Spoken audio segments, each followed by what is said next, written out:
새벽빛 묵상 시편 149편 1절에서 9절. 할렐루야, 새 노래로 여호와께 노래하며 성도의 모임 가운데서 찬양할지어다. 성경에서 말하는 새 노래는 구원의 노래라고 했습니다. 하나님께서 홍해를 가르시고 그들이 마른 땅을 밟아 건너고 또 홍해의 물이 이집트 군대를 물리쳤을 때 모세와 이스라엘 백성들은 크게 노래를 불렀습니다. 3절에 춤추며 또 소고와 수금으로 찬양을 하고 했는데요. 이 소고는 손에 드는 그 탬버린 같은 퍼커션을 얘기합니다. 그때 미리암이 소고를 잡고 여인들이 따라 춤을 추던 장면을 떠오르게도 합니다. 또 이사야에서 광야에 길을 내시고 사막에 물이 넘치게 하시면서 이스라엘 백성을 바벨론 포로에게서 돌아오게 하시는 그 새로운 출애굽, 그 구원을 또한 노래합니다. 이것은 새로운 구원일 뿐만 아니라 새로운 창조라고 말씀하십니다.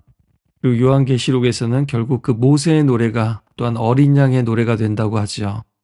이렇게 첫 출애굽의 노래는 예수님의 새로운 출애굽, 최종적인 출애굽의 노래, 어린 양의 노래로 확정됩니다.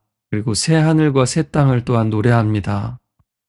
그래서 진짜 지금도 새 노래를 부르는 사람들은요, 그 예수님의 구원을 맛본 사람들, 그리고 그것이 과거형이 되는 것이 아니라 최근에 하나님께서 내 삶에 이런 일을 행하셨습니다. 그리고 지금도 하나님이 이렇게 일하고 계십니다.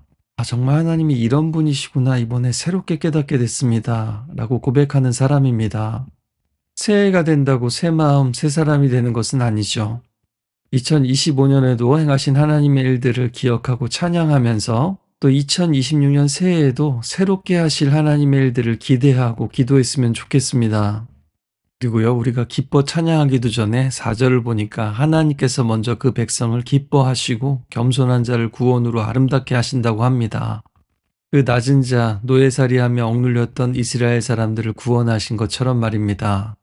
또 우리 예수님께서 병자들 다 고쳐주시고 귀신 들린 사람들 그 귀신 쫓아주시고 세리와 창기들을 구원해 주신 것처럼 말입니다.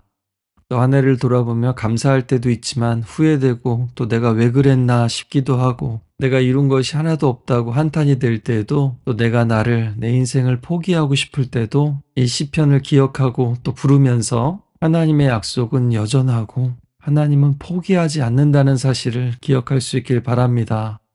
5절은 성도들에게 침상에서도 기쁨으로 노래하라고 합니다. 침상은 가장 사적이고 은밀한 자리이기도 하고요. 하루 수고하고 지쳐있는 자리이기도 합니다. 하지만 생각이 가장 많아지는 자리이기도 하죠. 우울과 불안이 기어 올라오고 분노가 되살아나고 억울함이 반복 재생되는 자리이기도 합니다. 그러면 잠이 잘 안 오고 불면증을 겪습니다.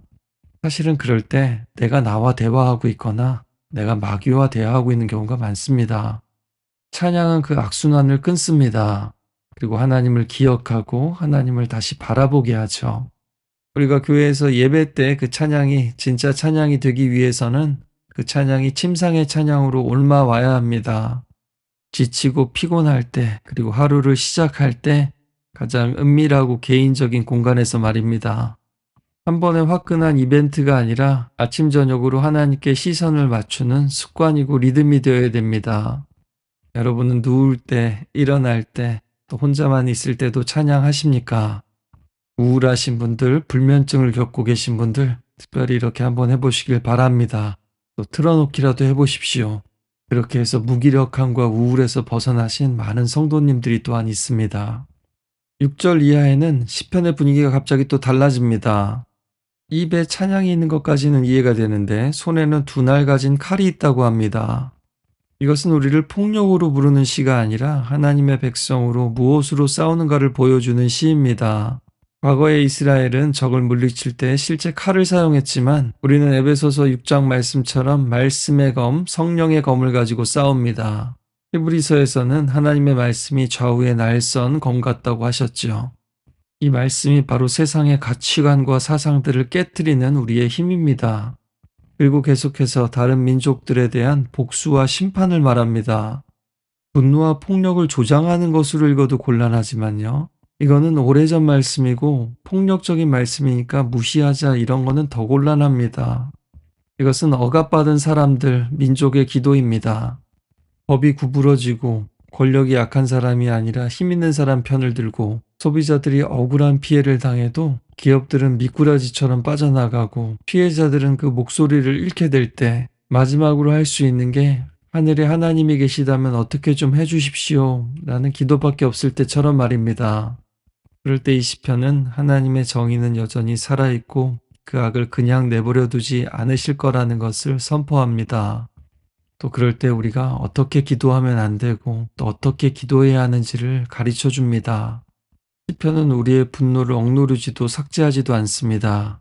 대신 그 분노를 하나님 앞으로 가지고 올 수 있도록 인도하죠.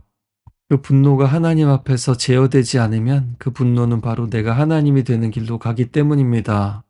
손에 칼을 들고 있는 사람은 입에 먼저 찬양이 있어야 되는 겁니다. 찬양 없는 칼은 위험합니다. 하지만 칼 없는 찬양도 위험합니다. 왜냐하면 그것은 현실에서 도피하는 것이니까요. 우리의 신앙은 다 그냥 용서하고 넘어가 이런 게 아닙니다. 하나님은 악을 그냥 보고 두시지 않습니다. 하나님의 심판이 없다면 이 세상은 피해자의 눈물에 대해 아무 대답도 응답도 없는 냉혹한 곳이 되고 맙니다. 그러나 성경은 언제나 하나님께서 정의로 바로잡으실 것을 약속합니다. 그러나 우리는 우리의 욕망을 위해 복수를 위해 폭력을 휘두르도록 부름받은 것이 아니라 하나님의 정의를 증언하고 악을 폭로하고 드러내며 억울한 자들의 해방을 위해서 부름을 받았습니다. 우리는 찬송하며 맞서야 합니다. 또 예배하면서 진실의 편에 서야 합니다. 악이 승리하지 못하도록 피해자들의 눈물과 목소리가 허무하게 사라져버리지 않도록 하나님께서 바로잡아 주시기를 기도하며 또 우리가 그 일에 쓰임받을 수 있도록 준비되어야 되겠습니다.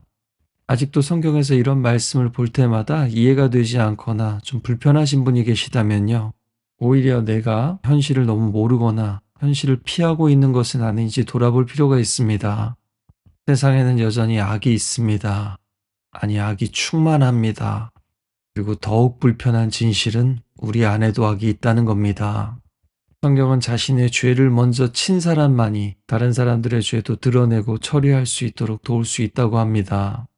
따라서 설교를 들을 때도 옆에 있는 사람 옆구리 쿡쿡 찌르는 것이 아니라 내 자신이 먼저 찔려야 합니다. 우리는 늘 하나님께서 다른 사람은 심판해 주시기를 바라면서도 우리 자신 또한 심판받을 가능성이 있는 존재라는 것은 늘 부인하기 쉽기 때문입니다.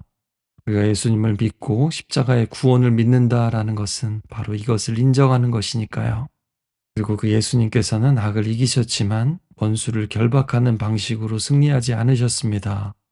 오히려 원수의 폭력을 자기의 온몸으로 받아내시고 부활하심으로 최종적인 승리, 최후의 승리를 이미 우리에게 주셨습니다. 예수님은 악을 심판하시는 하나님이시면서도 그 심판을 십자가에서 자기 자신이 짊어지신 놀라운 하나님이십니다. 혹시 아직도 미워하는 분이 계십니까? 그래도 내 손으로 복수하지 않고 하나님 손에 다시 한번 맡기기를 결단했으면 좋겠습니다. 그것이야말로 가장 무서운 심판이고 또 가장 정의로운 심판이기 때문입니다. 오늘 이 시편을 함께 부르면서요. 2025년이 가기 전에 우리 안에 있는 미움과 분노를 하나님 앞에 쏟아놓고 또 해결받을 수 있기를 바랍니다. 그리고 우리의 침상에서 불면증은 사라지고 새 노래로 찬양하고 잠드는 새해를 맞이할 수 있길 바랍니다.